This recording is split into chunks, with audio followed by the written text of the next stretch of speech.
Operation Sindoor తర్వాత నేడు తొలిసారి రాజస్థాన్లో పర్యటిస్తున్నారు ప్రధాని మోడీ. బికనూర్ ఎయిర్ బేస్ ను సందర్శించడంతో పాటు అక్కడి నుంచే 26,000 కోట్ల విలువైన ప్రాజెక్టులకు శంకుస్థాపనలు, ప్రారంభోత్సవాలు చేయనున్నారు. ఆపరేషన్ సింధూర్ తర్వాత ప్రధాని నరేంద్ర మోడీ తొలిసారిగా రాజస్థాన్లో పర్యటించనున్నారు. ఈ పర్యటనలో భాగంగా 26,000 కోట్ల విలువైన రైలు, రోడ్లు మరియు ఇతర ప్రాజెక్టులను ఆయన జాతికి అంకితం చేయనున్నారు. బికనీర్ జిల్లా నుంచి వివిధ ప్రాజెక్టులను ప్రారంభించి శంకుస్థాపన చేస్తారు. దేశవ్యాప్తంగా అమృత్ యోజన కింద పునర్నిర్మించిన 103 రైల్వే స్టేషన్లను కూడా ప్రధాని ప్రారంభిస్తారు. ఈ ఉదయం ఢిల్లీ నుంచి బికనీర్ చేరుకోనున్న ప్రధాని మోడీ నేరుగా ప్రపంచ ప్రఖ్యాత కర్ణిమాత ఆలయానికి చేరుకుంటారు. ఆలయంలో హారతి దర్శనం తర్వాత కర్ణిమాత ఆలయం నుంచి రోడ్డు మార్గంలో దేశ్నోక్ రైల్వే స్టేషన్కు చేరుకుంటారు.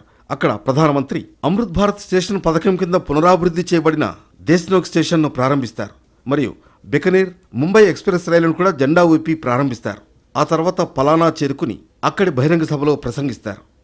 దేశంలో రైల్వే మౌలిక సదుపాయాలను నిరంతరం మెరుగుపరచాలనే లక్ష్యానికి అనుగుణంగా 18 రాష్ట్రాలు, కేంద్రపాలిత ప్రాంతాల్లోని 86 జిల్లాల్లో 1,100 కోట్ల రూపాయలకు పైగా వ్యయంతో 103 పునరాభివృద్ధి చెందిన అమృత్ స్టేషన్లను ప్రారంభిస్తారు. అమృత్ భారత్ స్టేషన్ యోజన కింద 1,300కు పైగా స్టేషన్లను ఆధునిక సౌకర్యాలతో పునరాభివృద్ధి చేస్తున్నారు.